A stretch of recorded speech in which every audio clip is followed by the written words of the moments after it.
সেটা আসছে। একটি পদের বিপরীত অনন্য। ইনভার্টেবল কাকে বলছে সেটা আমি আসছি। তাহলে ধরা হলো যে এইখানে হচ্ছে মনে করা যাক এস বিলংস টু এক্সটা এসের মধ্যে আছে। একটা এস হলো একটা ইনভার্টেবল পদ, মানে যে কোনো একটা পদ। এইখানে স্টারের মধ্যে স্টার প্রক্রিয়া ফেলা হয়েছে দ্বিপদ প্রক্রিয়ার সাপেক্ষে। এসটা এসের মধ্যে দুটো ধরে নিলাম। এসের এই স্টারের রেসপেক্টে এইটার রেসপেক্টে দুটো আইডেন্টিটি এলিমেন্ট আছে, দুটো আইডেন্টিটি না, ইনভার্স আছে। একটা ওয়াই আর একটা হচ্ছে জেড। মানে এসের দুটো ইনভার্স, এস ইনভার্স হচ্ছে এস ইনভার্স হলো একটা হলো ওয়াই, আবার এক্স ইনভার্স হচ্ছে জেড। দুটো ইনভার্স, এক্সের দুটো ইনভার্স, একটা হচ্ছে ওয়াই এর সঙ্গে আর একটা হচ্ছে জেডের সঙ্গে। তাহলে যেহেতু এক্সের ইনভার্স ওয়াই, তাহলে এক্স কম্পোজিশন ওয়াই, বা আমরা স্টার দিচ্ছি, star is equal to y star y x is equal to e পাবো। আবার এক্সের দেখো, এক্সের আবার জেডটা হচ্ছে যেহেতু ইনভার্স, তাহলে এক্স সেটাও ই পাবো। এইবার আমরা কম্পোজিশন যদি এরকম ফেলি, x composition y composition x composition z, এটা কি? এক্সের সঙ্গে ওয়াইয়ের সঙ্গে এক্স কী করলে কী পাওয়া যায়? ই। তাহলে ই কম্পোজিশন মানে স্টার জেড, তাহলে ই এর সঙ্গে জেডের কম্পোজিশন ইটা কি? এটা হচ্ছে তোমার আইডেন্টি এলিমেন্ট। আইডেন্টি এলিমেন্টের সঙ্গে যারই করি না কেন আমি পাচ্ছি জেড। আবার যদি এইটা যেহেতু আমাকে বলে দিয়েছে সংযোজ্য অর্থাৎ হচ্ছে অ্যাসোসিয়েটিভ, তাহলে আমি এর যা রেজাল্টও তাই পাবো। S composition x composition Z, একই রেজাল্ট পাবো। তাহলে লেফট হ্যান্ড সাইড থেকে পেলাম আমি জেড, এখান থেকে আমি পেলাম জেড। এবার রাইট হ্যান্ড সাইড থেকে কি পাই দেখি, ওয়াই কম্পোজিশন এইটা হবে ই, এইটা হচ্ছে ওয়াই। তার মানে আমি পাচ্ছি এক্স, এই যে এরও যা রেজাল্ট এরও তাই রেজাল্ট। একবার পেলাম জেড, একবার পেলাম ওয়াই। সুতরাং এইটা তো দুটো সম্ভব নয়। তাহলে সম্ভব একমাত্র যে এই যে আমি দুটো এক্সের ইনভার্সের দুটো ধরে নিলাম, একটা হচ্ছে এক্স ইনভার্স মানে ওয়াই, একটা হচ্ছে এক্স ইনভার্স মানে জেড। এটা কখনোই সম্ভব না। এক্সের প্রত্যেকটার এলিমেন্টের একটা করেই ইনভার্স থাকবে। আচ্ছা, এইবার আমি যেটা বলতে গিয়ে থেমে গেলাম যে ইনভার্টেবল একটা সেটের আন্ডারে যতগুলো এলিমেন্ট থাকবে প্রত্যেকটা পদের যদি ইনভার্স থাকে, মানে এমন দেখা গেল যে সবার ইনভার্স, অনেকের ইনভার্স আছে শুধু একটা এলিমেন্টের নেই, তাহলে কিন্তু হবে না।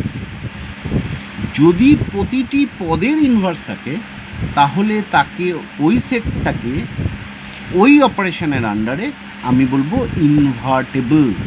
ইনভার্টেবল কথার অর্থ হচ্ছে যে প্রত্যেকটা তার ইনভার্সগুলো এক্সিস্ট, অর্থাৎ হচ্ছে প্রত্যেকের বিপরীতটা ওই সেটের মধ্যে, ওই যে মানে আমরা অপারেশনটা ফেলছি ওই অপারেশনের আন্ডারে ওই সেটের মধ্যে প্রতিটি পদের আমরা কি পাচ্ছি? ইনভার্স পাচ্ছি। যদি হয় তখনই তাকে আমরা বলবো ইনভার্টেবল, অর্থাৎ হচ্ছে সেটা তার ইনভার্সগুলো এক্সিস্ট। এইবার হচ্ছে আরেকটা very very very very important theorem হচ্ছে এক্সের ইনভার্সের হোল ইনভার্স, মানে এক্স ইনভার্সের whole inverse is equal to x. মানে কোনো একটা পদ, মানে একটা এস সেটের উপর একটা স্টার যে কোনো একটা দ্বিপদ প্রক্রিয়া হয়েছে, তার যে কোনো এস সেটের যে কোনো একটা পদ, সেটা হচ্ছে এস এক্স, এক্সের যে কোনো এসের যে কোনো একটা পদ এক্স, তাহলে ওই এক্সের যদি সেটার ইনভার্টেবল হয়, মানে এসের প্রত্যেকটা পদের যদি ইনভার্স থাকে, তাহলে এক্সের ইনভার্স তার হোল ইনভার্স ইজিক্যাল টু আমি ফেরত পাবো এক্স পাবো। এটা খুব সহজ আছে, নিজেরা একটু দেখে নিও বইতে, তারপর আমি আসছি। আরেকটা হচ্ছে যে এ কম্পোজিশন বি তার whole inverse is equal to b composition B inverse composition A inverse. Very very very very important একটা প্রপার্টি, এটাও কিন্তু পরীক্ষায় প্রায়শই আসে। মনে করো শূন্য সেট নয় এমন একটি সেট এসের উপর স্টার একটি সংযোজ্য দ্বিপদ প্রক্রিয়া। যদি একসম উপাদান ই বিলংস টু এস এর অস্তিত্ব থাকে এবং এ বিলংস টু এস ও বি বিলংস টু এস এর দুটি ইনভার্টেবল পদ হয়, মানে এ এর ইনভার্স আছে, বি এর ইনভার্স আছে, তাহলে প্রমাণ করো যে এ বি এর whole inverse is equal to B inverse composition A inverse. এইখানে দেখো যে আমরা ধরে নিচ্ছি, দেখো এই প্রুফটা কীরকমভাবে করছি। এক্স হচ্ছে কি, এক্স হচ্ছে এ কম্পোজিশন, ওয়াইকে আমি ধরে নিলাম B A inverse B inverse composition A. হলো? তাহলে দেখো এক্স কম্পোজিশন ওয়াই করলে কী পাবো, A composition B composition B inverse composition. আমি কি বলেছি ফার্স্টেই বলেছি যে এটা হচ্ছে সংযোজ্য মিন্স যে আমরা এটার সঙ্গে এই অপারেশনটা আগে করে নিতে পারি, তাই তো? ইনভার্স হয়েছে। তাহলে দেখো এইখানে তাই যদি এটাকে ছেড়ে দিই তাহলে এইটা কি হচ্ছে, এ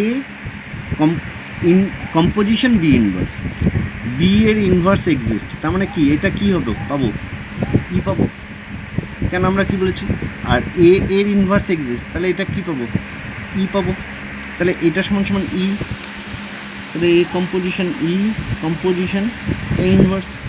এদের কি হচ্ছে এ, কারণ এ ই এর সঙ্গে যারই কম্পোজিশন করি না কেন সেই এলিমেন্টটাই পাই, তার সঙ্গে এ কম্পোজিশন মানে ই পেলাম।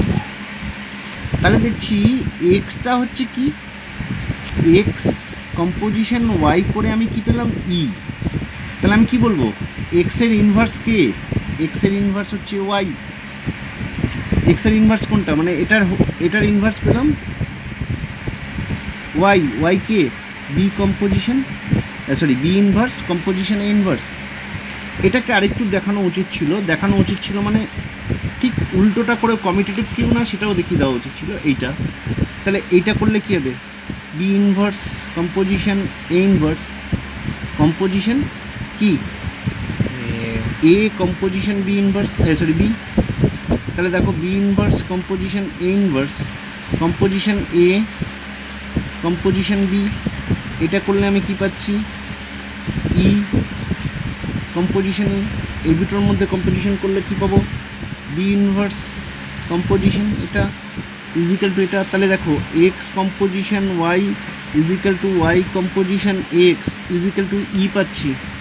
তাহলে এক্স ইনভার্সটা কে ওয়াই, তাহলে এক্সের ইনভার্স মানে কি, এক্সের ইনভার্স মানে হচ্ছে এ কম্পোজিশন বি তার whole inverse is equal to B inverse composition inverse. বুঝা গেছে? ভেরি ভেরি ভেরি ইম্পর্টেন্ট একটা ফর্মুলা। এবার যেটা করাচ্ছি সেটা হচ্ছে মডিউলো ক্লাস, তার কম্পোজিশন টেবিল। এইবার হচ্ছে মডিউলো ক্লাসটা কি, মডিউলো ক্লাস বা ক্লাস মডিউলোটা কি, এইটা কিন্তু ভেরি ইম্পর্টেন্ট একটা জায়গা। মডিউলোটা কি সেটা আমি একটা ভিডিওতে ফার্স্টে বলেছি, কিসে, রিলেশন, যথাসম্ভব রিলেশন। তবে যাই হোক আবার আরেকবার বলছি, এ মডিউলো বি, এটাকে আমরা বলবো মডিউলো না, এ কনগুরেন্ট বি মডিউলো এম। মানে হলো এ থেকে বি বাদ দিলে এম দিয়ে সেটা বাদ যায়। মোদ্দা কথা হচ্ছে যে বিটা হচ্ছে তার রিমাইন্ডার। যেমন ধরো 5 কনগুরেন্ট 0 মডিউলো 5। কেন? 5 থেকে 0 বাদ দিলে 5কে আমি যদি 0 দিয়ে ভাগ 5কে যদি আমি 5 দিয়ে ভাগ করি তাহলে তার রিমাইন্ডার বেরোয় কত 0। এই যে মডিউলো যখন আমরা করছি 5 দিয়ে ভাগ করছি, তাহলে সমস্ত সংখ্যাগুলি, এটাকে বলা হয় মডিউলো ক্লাস বা ক্লাস মডিউল। মডিউলো ক্লাস বলতে বোঝায় সমস্ত সংখ্যাকে আমরা 5টা, মানে যেহেতু 5 দিয়ে ভাগ করছি, সমস্ত সংখ্যাকে আমরা 5টা ক্লাসে ভাগ করব। একটা হচ্ছে কি 0, একটা হচ্ছে 1, একটা হচ্ছে 2, একটা হচ্ছে 3, একটা হচ্ছে 4। 5 দিয়ে ভাগ করলে রিমাইন্ডার কী বেরোতে পারে? 0 বেরোতে পারে, 1 বেরোতে পারে, 2 বেরোতে পারে, 3 বেরোতে পারে, 4 বেরোতে পারে। যেমন ধরো যদি সংখ্যাটা হয় 0, তাহলে তার 0 কনগ্রুয়েন্ট 0 মডিউলো মড 5। কেন? 0 থেকে 0 বাদ দিলে, মানে জিরোকে যে কোনো সংখ্যা, 0কে যে কোনো সংখ্যা দিয়ে ভাগ যায়, তাহলে তার মানে রিমাইন্ডার কত বেরোচ্ছে? 0। তাহলে 0টা কোন ক্লাসের মধ্যে পড়বে? 5-এর মধ্যে, 0 ক্লাসের মধ্যে। এবার 1কে যদি আমরা 5 দিয়ে ভাগ করি, ভাগ যায় না, তাহলে হচ্ছে 1 থেকে 1 বাদ দিলে সেটা হয় 0, তাহলে রিমাইন্ডার পড়ে থাকবে 1। 1, 2, 3 যদি থাকে 3, 4 থাকলে 4, 5 দেখো আবার চলে আসলো 0 মডিউলে। কেন?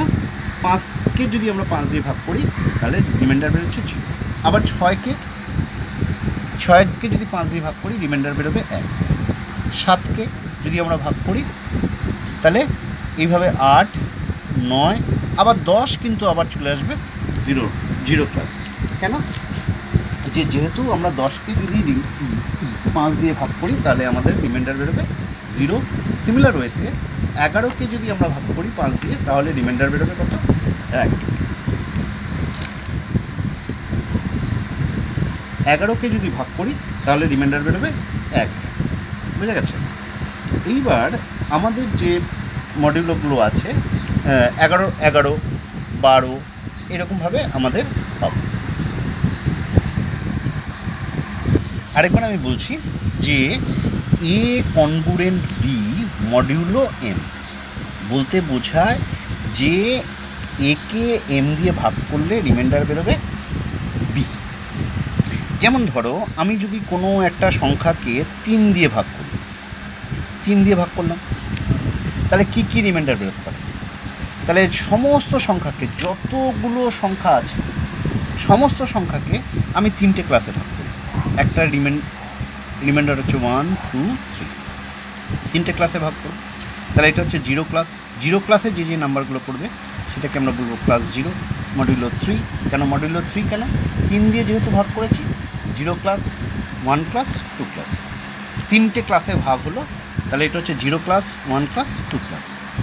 তাহলে ক্লাস মডিউলো 0 বা class modulo 0, class modulo 1, class modulo 2। এইখানে দেখো তাহলে 0 সংখ্যাটা আসবে 0তে, কারণ 0কে আমরা যদি 3 দিয়ে ভাগ করি রিমাইন্ডার বেরোয় 0। 1কে যদি 3 দিয়ে ভাগ করি রিমাইন্ডার বেরোয় 1। 2কে যদি আমরা 3 দিয়ে ভাগ করি তাহলে রিমাইন্ডার বেরোয় 2। 3কে যদি ভাগ করি তাহলে 0 রিমাইন্ডার বেরোয়। 4কে ভাগ করলে 1 রিমাইন্ডার বেরোয়। 5কে করলে 2 রিমাইন্ডার বেরোয়। 6কে ভাগ করলে তাহলে সিমিলার ওয়েতে আবার 9 আসবে, 12 আসবে। তাহলে 0 ক্লাসে কে ঢুকলো? যাদের রিমাইন্ডার সবাই 0 আসবে সেইগুলো সব কটা মিলে যে সেটটা তৈরি হবে সেটা হচ্ছে 0 ক্লাস। সেই সেটটাকে আমরা বলবো 0 ক্লাস। তাহলে তাকে আমি লিখবো এরকমভাবে, মানে ক্লাস মডিউলো 3-র ক্ষেত্রে 3টে ক্লাস হবে, এরকমভাবে লিখব। আবার যদি 5 দিয়ে ভাগ করতাম তাহলে তখন 5টা ক্লাস হতো। একটা হচ্ছে 0, 1, 2, 3, 4। তাহলে এগুলো কিন্তু একটা সেটকে ডিনোট করতো যে এই সেটটা হচ্ছে কীরকম। এইটা হচ্ছে দেখো 5, 7, 8, 9, 10, 11, আবার 13, 14 এরকমভাবে কিন্তু আবার 15কে 5 3 দিয়ে ভাগ করলে 0, 16কে রিমাইন্ডার বেরোয় 1, 17 এরকমভাবে চলছে। তাহলে ক্লাস মডিউলো 2তে কে আসছে? 2, 5, 8, 11, 14, 17 এগুলো সবাই কিন্তু ক্লাস মডিউলো 2তে চলে আসছে। তাহলে এইগুলো কিন্তু আমাদের ভেরি ভেরি ইম্পর্টেন্ট একটা জিনিস, এটা বোঝা গেল ক্লাস মডিউলে। এইবার হচ্ছে কম্পোজিশন। কম্পোজিশন বলতে কি বোঝায়? এখানে কিন্তু আমরা দুটো কম্পোজিশন দেখাচ্ছি, একটাকে আমরা বলছি addition composition, addition modulo n, মানে এইবার এই গ্রুপগুলোর মধ্যে, মানে ধরো এই গ্রুপগুলোর মধ্যে এটা হচ্ছে মডিউলো কত 3, তার মধ্যে এবার আমি অ্যাডিশন করছি, আমি 3-এর উপরেই তাহলে দেখাই। তাহলে এর কম্পোজিশন টেবিলটা কীরকম হবে? তাহলে এই অ্যাডিশন মডিউলো 3 মানে 3-এর মডিউলো নিচ্ছে। তাহলে 3-এর কটা ক্লাস? 0, 1, 2, 0, 1, 2, এই তো এদের কম্পোজিশন নিচ্ছে। যে কোনো এখানকার যে কোনো দুটো এলিমেন্ট, এখানকার যে কোনো দুটো এলিমেন্ট 0 ক্লাসের যে কোনো দুটো এলিমেন্টের, ধরো 3 + 6 করলে কত হচ্ছে? 9। এবার সেটাকে 3 দিয়ে ভাগ করলে কত বেরোবে? রিমাইন্ডার কত? রিমাইন্ডার কিন্তু সেই 0ই বেরোবে। এইটাকে দেখো সহজ হিসেব, 0 + 0 তার রিমাইন্ডার বেরোবে 0, 0 + 1 তার রিমাইন্ডার বেরোবে 1, 0 + 2 তার রিমাইন্ডার বেরোবে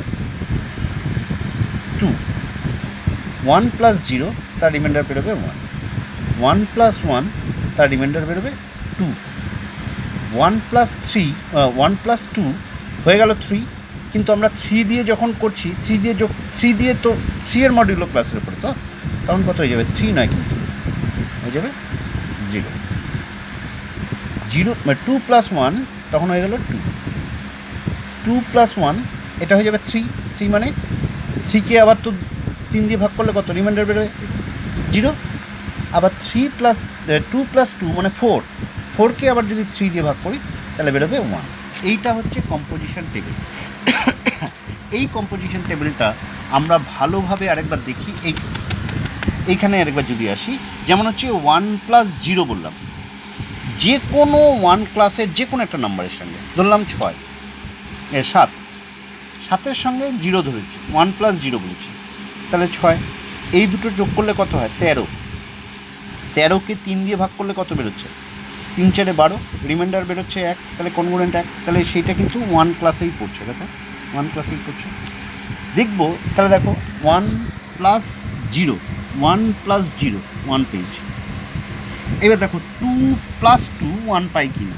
2 + 2 মানে কি? যে 2-এর ক্লাস থেকে যে কোনো দুটো সংখ্যা, এই যে 5 + 3 যোগ করলে কত হয়? 18, মানে 13, 5 আর 8 যোগ করলে হয় 13, তাহলে তাকে 3 দিয়ে ভাগ করলে কত বেরোয়? 3 × 4 = 12, রিমাইন্ডার বেরোচ্ছে 1, বুঝা গেছে?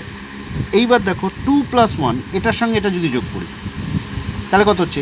এই ক্লাসের যে কোনো সংখ্যা, 7-এর সঙ্গে 5 যোগ করলাম 12, 4-এর সঙ্গে 11 যোগ করছি 15, কোথায় 15 মানে হচ্ছে 3 × 5 = 15, সেটা চলে গেল 0-তে। এই যে ছকটা তৈরি করছি, এই ছকটাকে বলা হয় কম্পোজিশন টেবিল। এই কম্পোজিশন টেবিলে আমরা স্পষ্টতই বুঝতে পারছি যে এখানে এলিমেন্টটা কি, সেটটার এলিমেন্ট হচ্ছে 3টে, কি একটা হচ্ছে 0 ক্লাস 1 2, এই 3টে। এই কম্পোজিশন টেবিলে আমি যার সঙ্গেই যার কম্পেয়ার করি না কেন, সব কটা এলিমেন্ট কী পাচ্ছি? 0 1 3, 0 1 2 এটাই পাচ্ছি, এছাড়া আর অন্য কোনো কিছু এলিমেন্ট পাচ্ছি না। 1 2 0, তার মানে দেখো এই এলিমেন্টই পাচ্ছি, এছাড়া আর অন্য কোনো এলিমেন্ট পাচ্ছি না। সুতরাং এটা কিন্তু তোমার কি বলবো, ক্লোজড। অর্থাৎ হচ্ছে কি না, দেখো আমি এদের সঙ্গে যার কম্পোজিশনেই করি না কেন, সেটা কিন্তু এই সেটেরই এলিমেন্ট, সুতরাং এটা ক্লোজড। আর ক্লোজড হলে কি হবে? ক্লোজড হলে আমাদের যদি ক্লোজড হয় তাহলে সেটা বাইনারি অপারেশন হলো, বোঝা গেছে? এইবার আইডেন্টিটি এলিমেন্টটা কী? এবার আমাকে খুঁজতে হবে আইডেন্টিটি এলিমেন্টটা কী, কার সঙ্গে যোগ করে। দেখো 0-র সঙ্গে যারই যোগ করেছি, 0-র সঙ্গে 0 যোগ করে 0 পেয়েছি, 0-র সঙ্গে 1 যোগ করে 1 পেয়েছি, 0-র সঙ্গে 2 যোগ করে 2 পেয়েছি, তার মানে হচ্ছে 0টা হচ্ছে আইডেন্টিটি এলিমেন্ট, বোঝা গেছে? এইবার প্রশ্ন হচ্ছে ইনভার্স। কার ইনভার্স? ইনভার্স এক্সিস্ট কি না তার একটা সহজ নিয়ম হচ্ছে যে দেখো আইডেন্টি এলিমেন্টটাকে জিরো, এই রোতে জিরো আছে, এই রোতে জিরো আছে, এই রোতে জিরো আছে, আবার এই কলামে জিরো আছে, এই কলামে জিরো আছে, এই কলামে জিরো আছে। তার মানে প্রত্যেকটা এলিমেন্টেরই ইনভার্স আছে, তার মানে ইনভার্টেবল। এইবার দেখো জিরোর ইনভার্সকে জিরো নিচে, ওয়ানের ইনভার্সকে ওয়ানের সঙ্গে কার অপারেশন হয়ে জিরো এসছে? দুই, তাহলে ওয়ানের ইনভার্স দুই। এবার দুইয়ের ইনভার্সকে, দুইয়ের ইনভার্স কিন্তু ওয়ান। বুঝা গেছে? এইটা আমি একটা সহজ দিয়ে দেখালাম। এইখানে জুম করে নিয়ে যাও। এইখানে দেওয়া আছে অ্যাডিশন মডিউলো 4। তাহলে অ্যাডিশন মডিউলো 4 মানে হচ্ছে কি চারটে থাকবে। কে কে? 0 0 1 2 3 4। তাহলে 0 1 2 3 4। এইবার দেখছি এই টেবিলে জিরোর সঙ্গে জিরো যোগ করে কি আসবে? জিরো। জিরোর সঙ্গে 1 যোগ করে 1, জিরোর সঙ্গে 2 যোগ করে 2, জিরোর সঙ্গে 3 যোগ করে 3, জিরোর সঙ্গে যারই যোগ করছি তার মানে হচ্ছে জিরোটা হচ্ছে আইডেন্টি এলিমেন্ট। বোঝাই গেল? ওয়ানের সঙ্গে যা, ওয়ানের সঙ্গে 0 1, ওয়ানের সঙ্গে 1 2, ওয়ানের সঙ্গে 2 3, ওয়ানের সঙ্গে 3 যোগ করলে তখন কিন্তু আসছে 4। 4 আসলে কিন্তু আমরা জানি কি এটা অ্যাডিশন মডিউলো 4 করছি। তার মানে কি 4কে আবার আমরা 4 দিয়ে ডিভাইড করবো, তাহলে রিমাইন্ডার কত বেরোলো? 0। বোঝা গেছে? এবার 2 এর সঙ্গে 0 2, 2 এর সঙ্গে 1 3, 2 এর সঙ্গে 2 করলে হচ্ছে 4 মানে আবার সেই তাকে, এটা কি অ্যাডিশন মডিউলো 4। কম্পোজিশন টেবিলটা তৈরি করছি, দেখো লেখা আছে অ্যাডিশন মডিউলো 4। তার মানে কি তুমি অ্যাডিশন করবে মডিউলো ক্লাস 4 এর মধ্যে। তাহলে 2 এর সঙ্গে 2 যোগ করলে কত হচ্ছে? 4। 4কে আমি তাহলে আবার সেই 4 দিয়ে ভাগ করছি, তাহলে কত হলো? 0। 2 + 3 5, তাহলে রিমাইন্ডার হলো 1। 3 + 0 0, 3 + 1 4, 4 মানে হচ্ছে 0। আবার 3 + 5 3 + 2 মানে 5, 5 মানে হচ্ছে রিমাইন্ডার, 4 দিয়ে ভাগ করলে 1। আর 3 + 3 মানে হচ্ছে 6, তাকে 4 দিয়ে ভাগ করলে রিমাইন্ডার বেরোচ্ছে 2। সুতরাং কিন্তু দেখো এইখানকার এলিমেন্ট কি, যেই সেটটার উপরে কাজ করেছি, এই যে এস সেটটা কি 0 1 2 3। তাহলে আমি যার সঙ্গেই যার যোগ করি না কেন, মানে যার সঙ্গেই যার অপারেশন করি না কেন 0 1 2 3 আসছে। তার মানে এটা ক্লোজড হচ্ছে। ক্লোজড হলে কী হবে? এটা বাইনারি অপারেশন হয়েছে। ফার্স্টে হতে হবে বাইনারি অপারেশন। তারপর কি দেখার বিষয় আছে? তার ইনভার্স আইডেন্টি এলিমেন্ট এক্সিস্ট কিনা। দেখো জিরোর সঙ্গে যাই যোগ করেছি সেই এলিমেন্টটাই ফেরত পেয়েছি। তার মানে হচ্ছে জিরোটা হচ্ছে আইডেন্টি এলিমেন্ট। ইনভার্টেবল কিনা, প্রত্যেকটা পদের ইনভার্স আছে কিনা। আমি ওই একটা সহজ উপায় বলে দিলাম যে প্রত্যেকটা রোতে আছে কিনা। রোতে জিরো আইডেন্টি এলিমেন্ট আছে, এই কলামেও আছে, তার মানে এটা ইনভার্টেবল। তাহলে এইবার হচ্ছে জিরোর ইনভার্সকে 0, 1-এর ইনভার্সকে 3, 2-এর ইনভার্সকে 2, 3-এর ইনভার্সকে 1। বুঝা গেছে? কেন 1-এর সঙ্গে 3-এর সঙ্গে কার যোগ করে আমি পেয়েছি, আইডেন্টি এলিমেন্টটা পেয়েছি 1। তাহলে সুতরাং এটা কিন্তু জিরোটা হচ্ছে এই 3-এর ইনভার্স হচ্ছে 1। সিমিলার ওয়েতে এখানে আমি অ্যাডিশন মডিউলও দেখালাম। এইবার আমরা যাচ্ছি মাল্টিপ্লিকেশন মডিউল। মাল্টিপ্লিকেশন মডিউলের ক্ষেত্রেও ঠিক তাই, যে ওকে আমরা ধরো 4 দিয়ে ভাগ করছি বা 3 দিয়ে ভাগ করছি বা 5 দিয়ে ভাগ করছি, এইবার সেটার মধ্যে মাল্টিপ্লিকেশন করা হচ্ছে, অর্থাৎ হচ্ছে মাল্টিপ্লাই করা হচ্ছে। মাল্টিপ্লাই করলে মানে ধরো এই যে জিরোর সঙ্গে 0 পেতাম, জিরোর সঙ্গে 1 করলে 0ই পেতাম, তখন জাস্ট জিরোর সঙ্গে 1 যদি এটা অ্যাডিশন না হয়ে, এখানে যে যোগ চিহ্ন আছে যোগ না হয়ে যদি অ্যাডিশন না হয়ে মাল্টিপ্লিকেশন হতো, তাহলে এটাকে গুণ করে নিতাম। মানে 0 × 1 করলে 1 পেতাম, 0 × 2 করে 0ই পেতাম, 0 × 3 করে 0ই পেতাম। 1-এর সঙ্গে যা কিছু গুণ করতাম সেই সংখ্যাটাই পেতাম। তাহলে 1 × 1 1 পেতাম, 1-এর সঙ্গে 2 গুণ করলে 2 পেতাম, 1-এর সঙ্গে 3 গুণ করলে 3 পেতাম, 2-এর সঙ্গে 0 গুণ করে 0 পেতাম, 2-এর সঙ্গে 1 গুণ করে। তাহলে এটা দেখাচ্ছি, ধরো যে 4, এটার উপরে আমি 3 0 1 2 0 1 2। তাহলে এবার জিরোর সঙ্গে যদি করতাম 0 × 0 0, 0 × 1, ঠিক আছে। এবার 0 0, এবার 1 × 1 1, 1 × 2 2, 1 2 ইন্টু 1 2, 2 ইন্টু 3, 2 ইন্টু 2 4 হচ্ছে, কিন্তু আমরা মডিউলোটা কোন ক্লাসের উপরে করেছি? 3-এর উপরে, তাহলে আবার তাকে 3 দিয়ে ভাগ করে দেবো, 4। এইবার প্রশ্ন হচ্ছে এইখানে আইডেন্টিটি এলিমেন্টটা কী? আইডেন্টিটি এলিমেন্টটা হচ্ছে কিন্তু 1। ভালোভাবে তাকাও, 1-এর সঙ্গে যার কিছুই এলিমেন্টে করেছি না কেন, এখানে কিন্তু 0 নয়। 1-এর সঙ্গে 0 গুণ করে আমি 0 পেয়েছি, 1-এর সঙ্গে 1 গুণ করে 1 পেয়েছি, 1-এর সঙ্গে 2 গুণ করে কী পেয়েছি? 2 পেয়েছি। তাহলে আইডেন্টিটি এলিমেন্টটা এক্সিস্ট, কিন্তু কিন্তু এর কিন্তু ইনভার্স এক্সিস্ট নয়। কেন? দেখো, প্রত্যেকটার মধ্যে আইডেন্টিটি, এই ঘরে আইডেন্টিটি এলিমেন্ট আছে, এই ঘরে আইডেন্টিটি এলিমেন্ট আছে। এই যে এই রো বরাবর কোনো আইডেন্টিটি এলিমেন্ট নেই। আইডেন্টিটি এলিমেন্টটা কত? 0 নয়, কিন্তু আইডেন্টিটি এলিমেন্টটা 1। সুতরাং এই ঘরে কোনো আইডেন্টিটি এলিমেন্ট নেই, এই ঘরে এই কলামে কোনো আইডেন্টিটি এলিমেন্ট নেই। তাহলে কিন্তু 0-র কোনো আমরা ইনভার্স পাবো না। যেহেতু 0-র ইনভার্স পাচ্ছি না, সুতরাং এইখানে কোনো রকম ইনভার্স মানে ইনভার্টেবল নয়, বা ইনভার্সের কোনো রকম এক্সিস্টেন্স নেই। এইবার আমি একটা দুটো অঙ্ক একটু ছোট্ট করে দেখাই, তাহলে আমাদের কাছে বোঝা যাবে। আর আদারওয়াইজ এটা কিন্তু একটা মারাত্মক বিপদ ডেকে আনবে। 2-একটা অঙ্ক থাকবে যেগুলো তোমরা বুঝতে পারবে না। সেটা হচ্ছে কি, ওই ম্যাট্রিক্সের উপরে 2-একটা অঙ্ক আছে, সেই ম্যাট্রিক্সের যে অঙ্কগুলো আছে সেইগুলো তোমরা বুঝতে পারবে না। আর 2-একটা অঙ্কের ভাষা তোমরা বুঝতে পারবে না। যেমন ধরো আমি বলি, যদি বলি মিন, MIN, মিন অফ AB, এর মানে বোঝায় যে ABর মধ্যে যেটা ছোট সেটা। ধরো আমি যদি লিখি মিন অফ 5 7, তাহলে আমি কিন্তু নিয়ে নেবো 5। বোঝা গেছে? আবার ঠিক উল্টোটাও হয়, ম্যাক্স অফ AB, তার মানে তাদের মধ্যে যেটা ম্যাক্সিমাম সেটাই আমি নেব। ক্লিয়ার? হ্যাঁ কি না? বোঝা গেছে? যেমন ধরো জেড হচ্ছে একটা, এটা দেখাচ্ছি। আচ্ছা, কিউর উপরে একটা সংযোজন প্রক্রিয়া, A star B is equal to half into A plus B। কি, কিউটা কিন্তু একটা মূলদ সংখ্যা, ঠিক আছে? কিউয়ের উপরে যে একটা দেখাতে বলেছে যে এটা মানে কোনো রকম বাইনারি অপারেশন কিনা, এবং বাইনারি অপারেশন হলে সেটা বাইনারি কমিউটেটিভ কিনা দেখাতে বলেছে। ঠিক আছে, বেশ ভালো কথা। এইবার দেখো, কিউ AB যে কোনো দুটো মূলদ সংখ্যার যোগফল, সেটা কি একটা মূলদ সংখ্যা। সেই মূলদ সংখ্যাকে আমি 2 দিয়ে ভাগ করছি, সেটাও একটা মূলদ সংখ্যা হবে। সুতরাং for all AB belongs to Q cross Q, A composition B belongs to Q.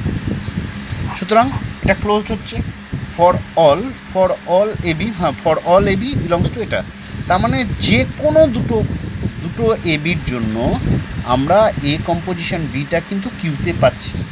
সুতরাং কিন্তু এটা বাইনারি অপারেশন হয়েছে। এইবার বাইনারি অপারেশন হলে সেটা কমিউটেটিভ কিনা, A কম্পোজিশন B করে আমি কি পাচ্ছি? Half into A plus B। আর B কম্পোজিশন A করে কি পাচ্ছি? Half into B plus A।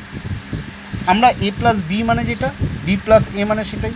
সুতরাং এটা কিন্তু কমিউটেটিভ প্রপার্টিটাকে হোল্ড করবে। এই অপারেশনের আন্ডারে কিউ সেটের উপর কমিউটেটিভ প্রপার্টি হোল্ড করছে। বুঝে গেছে? আর একটা দুটো অঙ্ক দেখাতে পারলে খুব ভালো হতো, দেখছি।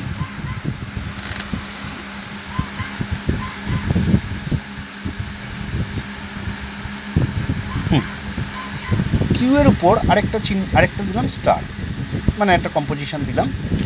কিউর সেটের উপর একটা স্টার, একটা কম্পোজিশন দিলাম, যে কেমনভাবে আছে, যে এক্স কম্পোজিশনটা কীরকম, x composition y is equal to x minus Y.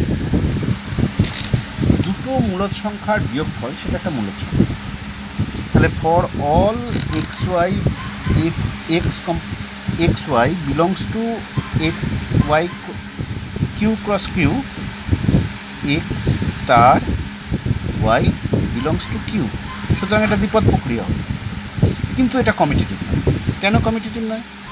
X star y is equal to x minus y, কিন্তু y star x is equal to y minus x, দুটো কিন্তু সেম নয়। ঠিক আছে? তাহলে তোমরা একটুখানি এক্সাম্পলের অঙ্কগুলো দেখো, দেখে না বুঝতে পারো তাহলে আমার কন্ট্যাক্ট নাম্বার দেওয়া আছে, তাহলে আমাকে ফোন করো, আমি তখন দেখিয়ে দেবো। আর গ্রুপে একটুখানি কে কী অঙ্ক করছিস না করছিস একটু জানা, নাহলে আমি বুঝতে পারছি না তোর অঙ্ক পারছিস কি পারছিস না। ঠিক আছে, রাখছি।